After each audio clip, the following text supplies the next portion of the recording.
episode of Travelogue, it's Expo time. We're going to take you on a whistle-stop tour of Zones A and B. We'll be heading up the iconic China Pavilion, checking out the largest IMAX screen in the world in Saudi Arabia, doing a haka with our Maori buddies in New Zealand, and singing away in Australia. So get strapped in.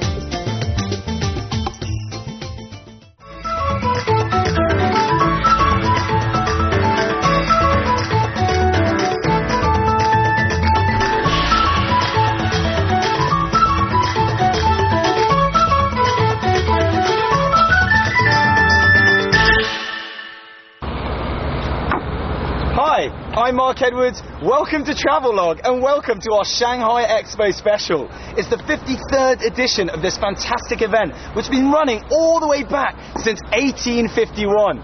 There are over 100 countries represented here in Shanghai, so we're going to take you on a whistle-stop tour around the globe. Welcome to your world. The walls have been whitewashed, old buildings remodeled, and a new 400-kilometre red carpet rolled out. That red carpet is the new and extended subway system for the 70 million people who are coming to visit this iconic event. The first Expo was held in London in 1851, and the goal hasn't really changed. Today's Expo is a golden opportunity for China and other participants to improve their national brand image, showcase their culture, as well as attract investment and tourism. So there are 4 ways to get to the Shanghai Expo. One is by subway, one is by taxi, one is by bus, and the way that we're going to take is by boat. There are 4 main entrances, and we're at the Shiliu Pool water entrance right here. So we're about to hop on the boat. There are about 20 minutes in between each boat. It starts at 8 in the morning. You've got 20 minutes to wait for the boat. There's a quick security check, and then we're straight on.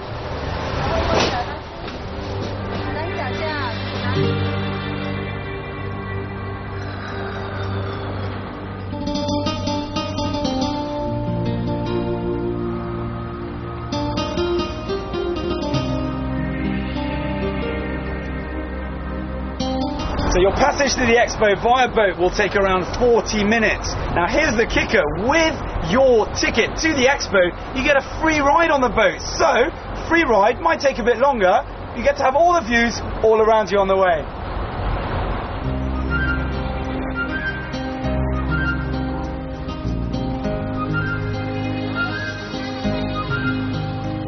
So here's the plan. If you've only got 3 days at the Expo, we try to map out the most efficient way to see all the best stuff. Be warned, make sure you choose the correct entrance gate, so that it's closest to the site you want to visit, and hence can cut down your queuing time. So for us, the water gate for Zone A.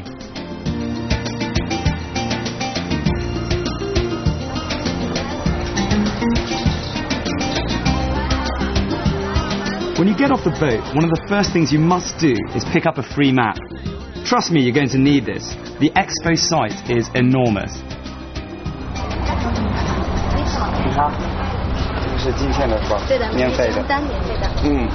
Okay, so when you make your way to the Expo, make sure you pick up one of these event schedules. They'll tell you everything that's going on, all of the shows, all of the events that are on today, and they're different every day. They're free. You can get them from one of these people here. They're all dressed the same. Let's go into the Expo.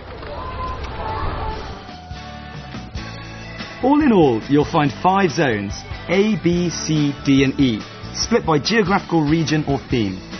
Zones A and B are grouped together and comprise Asia, Australasia and the Middle East. Zone C is for Europe, North and South America and Africa. Zone D is for specific cities from around the world, and Zone E is for organisations and sponsors. Zones A and C are situated at the main site in Pudong, and Zones D and E can be found just over the river in Puxi.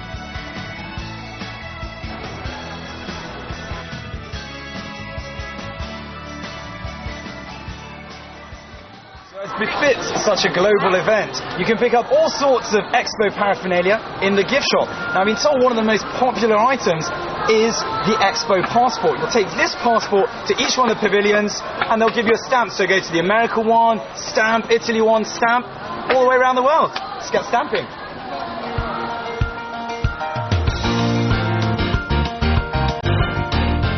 There's plenty of memorabilia that you can pick up at the many gift stores dotted around the Expo.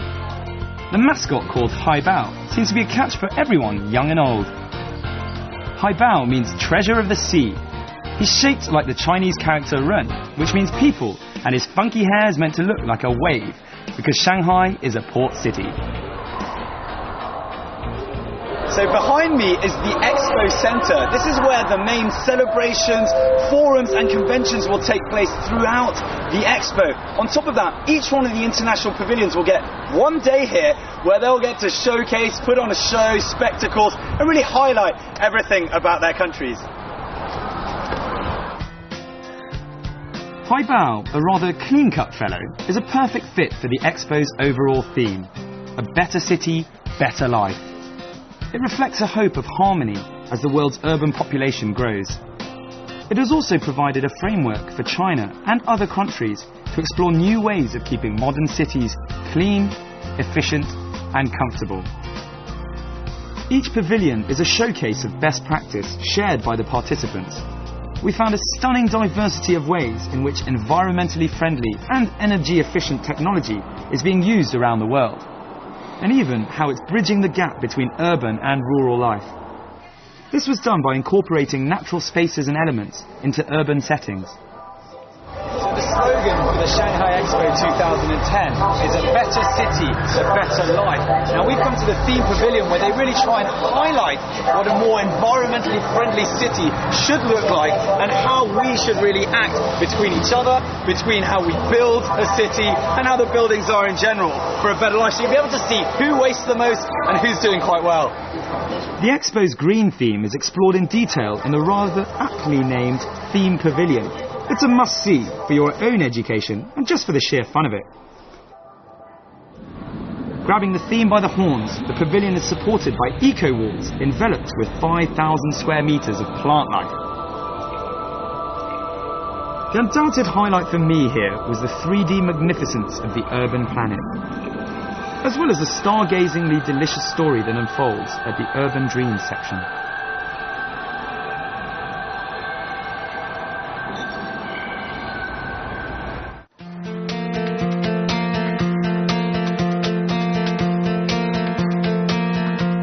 Step outside and you'll find yourself in the middle of Zone A, with the iconic China Pavilion towering over you. The queues are enormous here, so be warned. You might be better off going to the more queue-friendly pavilions situated just around the corner.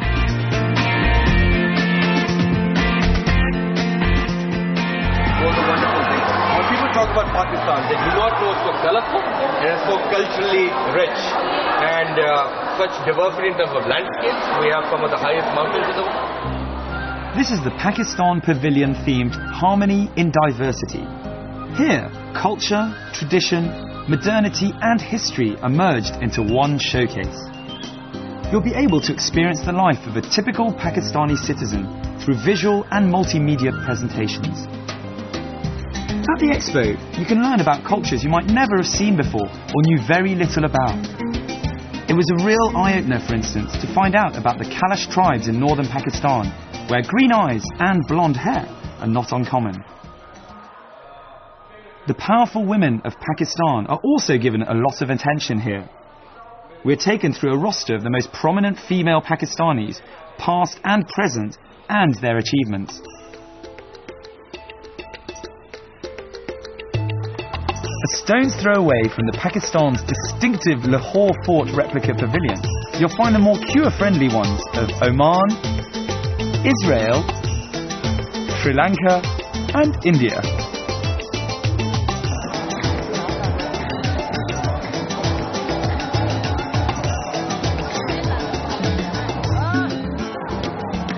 So you've just come out of the Saudi Arabian pavilion. What did you think? It was great. Yeah? Very, very pretty. Yeah, what was the best thing about it? Very amazing production to see the movie in that size. Oh, okay. So the IMAX theatre really is incredible. Incredible. Okay, wait. You may have queued for 3 hours in the hot sun, but enter here into a cool, mystical calm. That's it. We're about to go in to the biggest cinema in the world.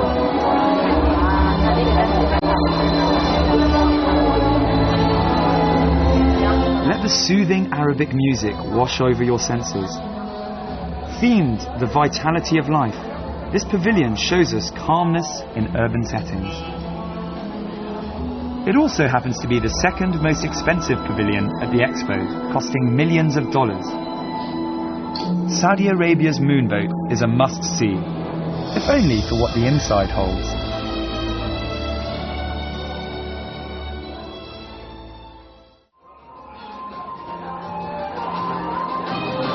That was it, the largest screen in the whole world. 1,600 square meters of IMAX magnificence. You might have had to queue for 3 hours, but just to say you've seen it, definitely worth it.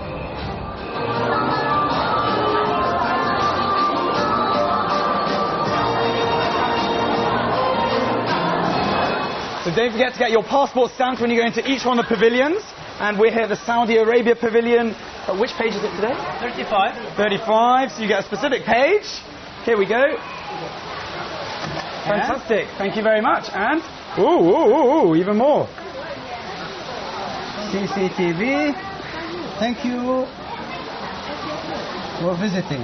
Oh, that's very, very kind of you. Thank you very much. CCTV, thank you for visiting.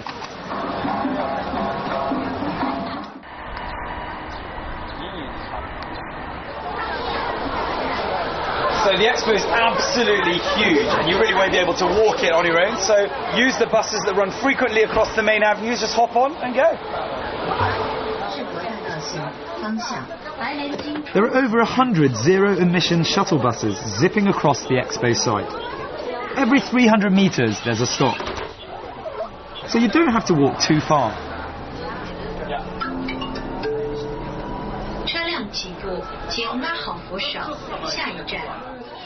In total, you'll find 5 bus routes, 2 of which are sightseeing routes, to take you within and between all of the zones at the expo.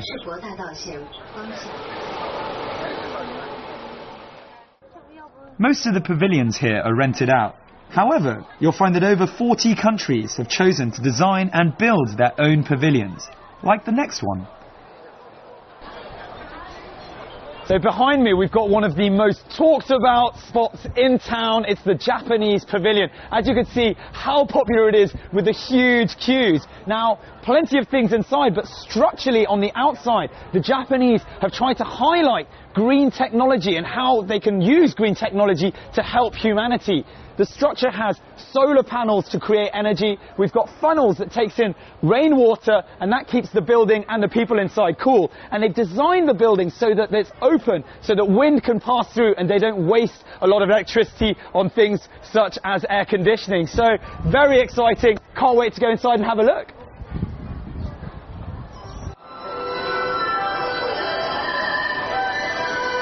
Japan's showcase invites visitors to look at the past, present and future with harmony between the human heart and technology. This breathing organism of a structure is trying to tell us that technology can bring us better lives through a cleaner world.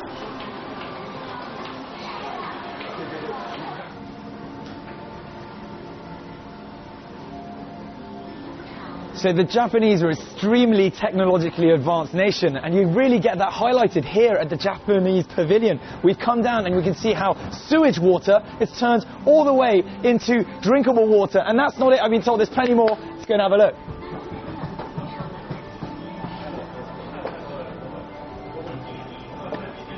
How about this? A power generating floor. I've been told on average they get 20,000 people through here a day. Think how much power that is. I'll do my bit for the country. I think I've done enough. Japan takes us on a journey through time, from their interlinked past with China to the energy-saving and water purification technologies of the present. It's obvious natural resources have been used, releasing a green energy. Also ingenious is the use of the sun, wind and water to support the structure in some way. However, the winning card might just be Japan's fast-forward look into the future, where electric cars recharge without the need for sockets, and robot maids make a weird and wonderful vision of tomorrow. But no showcase would be complete without a glimpse of the highest technology coming out of Japan at the moment. 最为神奇的是，这个电视啊，可以根据我们人的移动而改变它的一个位置。哦，就是你想在哪里看电视，就可以在哪里看了。哦，好棒啊！哎，太棒了！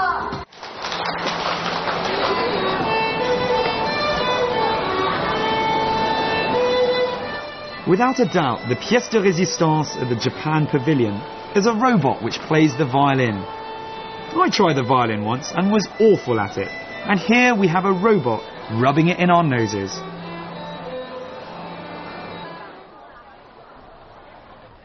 With queues being arguably the only bane to the expo experience, you can certainly appease your senses by avoiding them for a while and going show hunting. There are literally dozens of different shows, parades and spectacles every day to entertain you outside and inside. They can be found both in Pudong and Puxi, so make sure you check out the timetable which you picked up when you came in. Right? So during the expo, every day at 12 and 3 o'clock, you can be part of this great parade. They change every week. It's here on the main exhibition street, Expo Street. Come and check it out.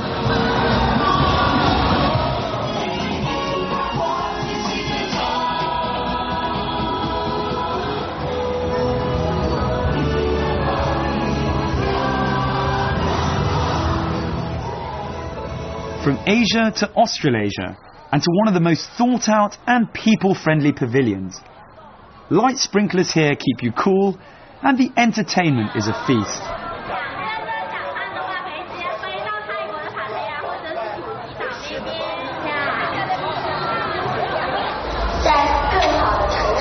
Australia's take on the Expo theme is brought to you through a multimedia and live action story in their large 1,000-seat amphitheatre.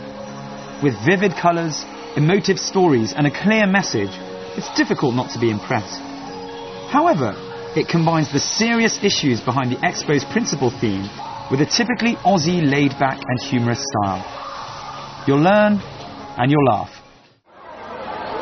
Right, one of the great things about the Australian Pavilion is they tend to put on shows for everybody. They put so much thought into every detail, so you're not bored at any point, whether you're queuing or whether you're just scrambling. This is the exit, and whether you're scrambling, we've got these hardcore sharks. Let's see if we can go and catch them. Fellas, look left to the camera. Looking nice and tough. Good sharks. You look good. You look swishing. You got me hoping and a wishing that we can take a walk, maybe have a talk, and go down the pavement like a friendly night and fall. Let's go, hit the high spots, the sharks, catch a magic carpet like a pair of Hottentots. Let's go, let's go, let's go, let's go, let's go, let's go. Awesome, awesome. Led out by the sharks. Check them out. They sing, they dance, they entertain us. All this great detail at the Australian Pavilion. Make sure you come here. Do you like fish? Love fish.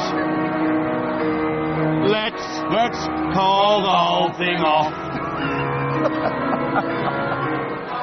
As well as the main shows and spectacles for the public, many of the pavilions make no waste of their outdoor areas. Whether it's to promote their food through a restaurant or snack outlet, or taking the culture outdoors to snag the punters. And here, New Zealand do a stirring job. You'll be drawn to the music at first, and then you'll be drawn to the dancing.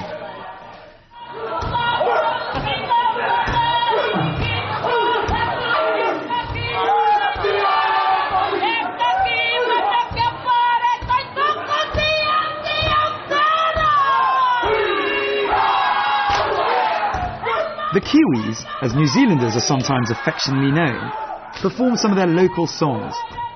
It's all a build-up to their famous Maori haka, a ritualistic war dance.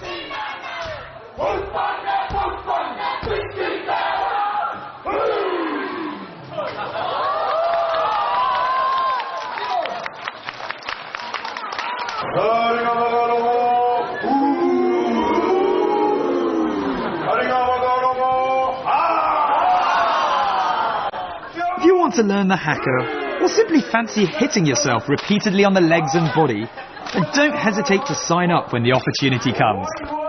Be warned though, the crowds swell for this part of the show, so you might want to make sure you've had your lunch a while back, as you'll be appearing in many family holiday snacks. That said, you gotta love public humiliation.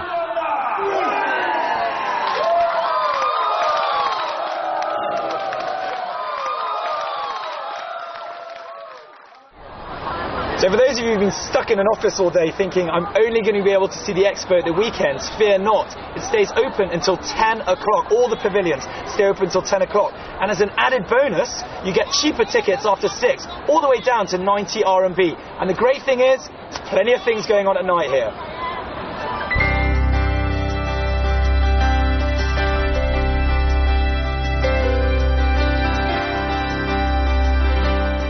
So head on to the main attraction in Zone A, the China Pavilion.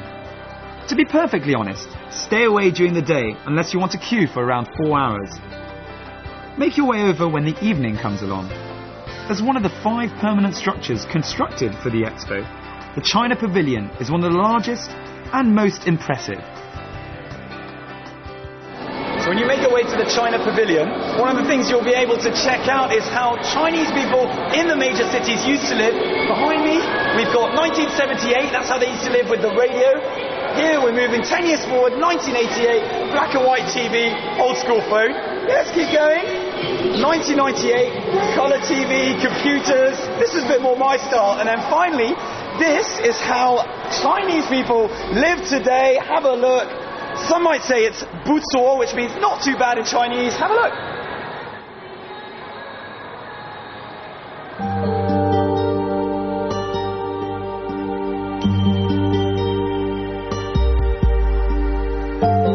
The main attraction in the Chinese Pavilion is the incredible 3D virtual painting, which spans the length of the room. The famous recreation is the real reason you should go to the China Pavilion.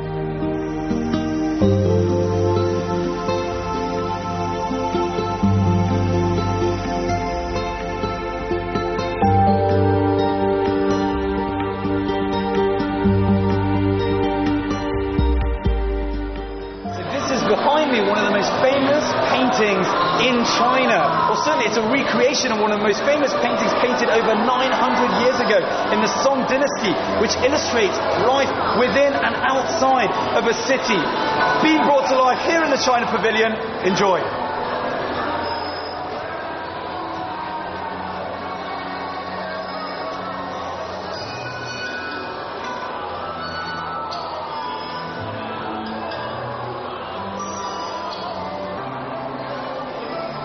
The expo, it's a chance to see what each country has to offer. But also, let's not forget there's a huge amount to see within China. We're here in the Chinese Pavilion of the provinces, where you can see what every one of the provinces has as a specialty. For instance, Heilongjiang's little pavilion here made of ice, of course, because of their famous ice festival. Behind me, we've got Zhejiang with the bamboo, and even there, Anhui with the houses. Plenty to see. Take a look around.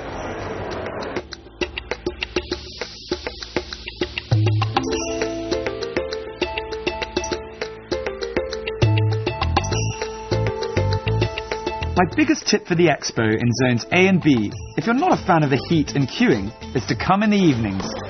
The crowds are smaller, some of the views are even more impressive, and the park is still brimming with life. But whatever happens, you've just got to make it down here.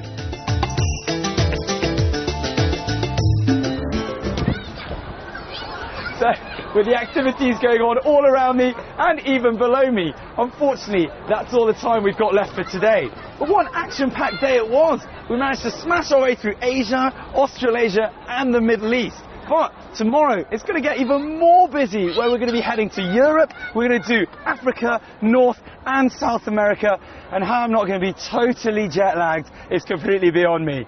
Anyway, I'm Mark Edwards, and I'll catch you very soon on another episode of Travelogue.